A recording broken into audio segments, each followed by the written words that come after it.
Assalamualaikum warahmatullahi wabarakatuh. Perkenalkan, nama saya Putri Amelia Harmin, mahasiswa Program Studi Pendidikan Kesejahteraan Keluarga Fakultas Teknik Universitas Negeri Makassar.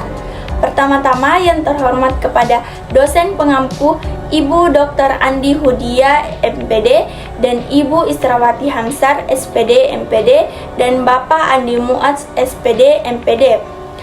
Dosen pada mata kuliah pengantar pendidikan kejuruan.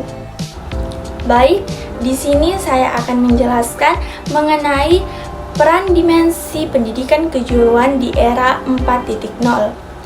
Nah, dapat kita ketahui bahwa di bidang pendidikan kejuruan sangat berkaitan erat dengan revolusi industri 4.0 yang dapat dimanfaatkan untuk mendukung pola berpikir dan pola belajar, serta membangun inovasi kreatif dan inovatif dari peserta didik, guna mencetak generasi penerus bangsa yang unggul dan mampu bersaing. Penyelenggaraan pendidikan kejuruan terkait erat dengan pembelajaran sebagai kegiatan tersistem, melibatkan banyak komponen seperti siswa, guru, kurikulum, program, stakeholder, manajemen, sarana prasarana seperti laboratorium, bengkel, kelas, dan lainnya. Dengan demikian, komponen yang terlibat dalam sistem pendidikan kejuruan harus memiliki kontribusi penyiapan tenaga siap kerja. Komponen dalam sistem yang dimaksud adalah yang pertama yaitu brainware yang meliputi siswa, guru, dan stakeholder, dan yang kedua yaitu software yang meliputi kurikulum, program, dan manajemen, dan yang ketiga yaitu hardware yang meliputi laboratorium, bengkel, dan subpras atau bisa dikatakan dengan sarana dan prasarana. Ketiga komponen sistem tersebut memiliki fungsi yang penting dalam pengembangan tenaga kerja profesional sesuai dengan bidangnya. Yang pertama ini yaitu brainware. Brainware ini meliputi siswa, guru, dan stakeholder. Nah, siswa adalah pembelajar yang harus ditumbuh kembangkan potensinya sejalan dengan tujuan pembelajaran. Ada beberapa hal yang perlu mendapat perhatian sebagaimana dinyatakan oleh Sambau dan Magliaro pada tahun 2006, seperti karakteristik siswa, kematangan emosi, kematangan mental, dan lingkungan keluarga, dan lingkungan sosial budaya. Selain itu, perlu memperhatikan learning preferences, merujuk pada pola karakteristik seseorang, kekuatan, kelemahan, dan preferensi dalam pengelolaan dan penggunaan informasi. Dan terakhir, harus melihat gaya kognitif atau gaya berpikir siswa. Selanjutnya, guru. Guru adalah sebagai tenaga kependidikan profesional. Guru harus mencerminkan perilaku profesional. Siswa mampu menguasai keterampilan dasar atau bisa dikatakan dengan basic skill dan kemampuan kognitif serta kemampuan lainnya seperti pengembangan diri.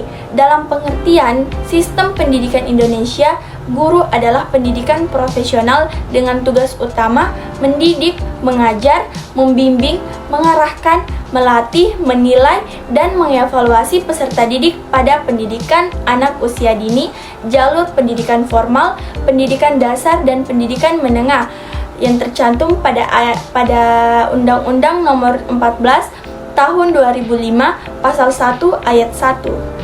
Dan untuk yang terakhir dari kategori brainware ini adalah stakeholder. Stakeholder merupakan pemangku kepentingan yang terkait dengan pelayanan pendidikan dan pelatihan. Ada beberapa kategori stakeholder seperti stakeholder internal dan stakeholder eksternal. Stakeholder internal ini meliputi siswa, guru, kepala sekolah, staf tata usaha sekolah. Sedangkan stakeholder eksternal ini meliputi pemerintah dan masyarakat. Stakeholder memiliki peran penting bagi kelangsungan penyelenggaraan pendidikan kejuruan di Indonesia. Peran sebagai penasehat ataupun pertimbangan oleh komite sekolah dan perkumpulan orang tua siswa. Peran sebagai pengawas ataupun pengontrol yang dilakukan oleh pemerintah ataupun komite sekolah. Peran sebagai pendukung yaitu memberi support pada program-program sekolah seperti DUDI, komite sekolah orang tua murid, misal pada program praktik ini. Dan yang kedua yaitu software. Software meliputi kurikulum, program, dan manajemen. Kurikulum, dalam kurikulum 2013 secara konseptual, kurikulum merupakan suatu respon pendidikan terhadap kebutuhan masyarakat dan bangsa dalam membangun generasi bangsa. Secara pedagogis, kurikulum adalah rancangan pendidikan yang memberi kesempatan untuk peserta didik mengembangkan potensi dirinya. Selanjutnya, program. Program pada pendidikan kejuruan dikembangkan untuk mendukung pencapaian kompetensi kerja lulusan. Program berkaitan dengan pendidikan teknologi kejuruan merupakan program yang memberi keterampilan, pengetahuan, sikap kerja, serta pengalaman, wawasan, dan hubungan untuk mendapat pekerjaan yang sesuai dengan pilihannya. Dan yang terakhir dalam kategori software yaitu manajemen. Manajemen dimaksud merupakan tata hal berdasarkan pada tata aturan yang berlaku, seperti manajemen berbasis sekolah, sekolah berbasis ICO, dan lainnya. Manajemen dapat diartikan sebagai pengelolaan sumber daya sekolah, meliputi siswa, pendidik, dan tenaga kependidikan, sarana prasarana, kurikulum, dana, organisasi pembelajaran baik teori maupun praktik, masyarakat, dan DUDI. Dan yang terakhir, yang ketiga ini yaitu hardware. Hardware ini meliputi laboratorium, bengkel, dan sarana dan prasarana. Laboratorium merupakan salah satu sarana pendukung perilaku ilmiah bagi siswa dan guru untuk meningkatkan pemahaman tentang ilmu pengetahuan ataupun teori-teori. Terdapat 3 tipe laboratorium untuk sekolah teknik dan kejuruan, yaitu yang pertama unit laboratori, yang kedua general unit laboratori, dan yang ketiga general laboratori. Difungsikan untuk membekali pemahaman dalam bidang yang luas, namun spesifik dan mendalam. Dan selanjutnya bengkel. Sama halnya dengan laboratorium, bengkel juga merupakan ruang pembelajaran. Bengkel lebih menekankan pada kegiatan pembelajaran praktik. Dalam kurikulum SMK, kegiatan praktik termasuk kelompok mata pelajaran produktif. Pembelajaran praktik diselaraskan tuntunan kompetensi industri. Untuk SMK, bengkel dinamai dengan ruangan pembelajaran khusus. Dan yang terakhir dari kategori hardware ini yaitu sarana dan prasarana.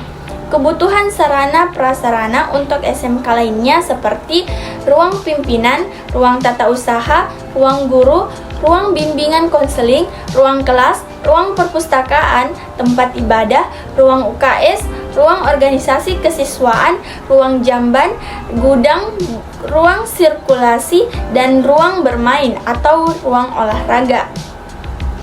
Itulah tadi pemaparan materi dari saya mengenai materi peran dimensi pendidikan kejuruan di era 4.0 dan penjelasan mengenai dimensi atau komponen pada pendidikan kejuruan yang terdiri dari brainware, software, dan hardware.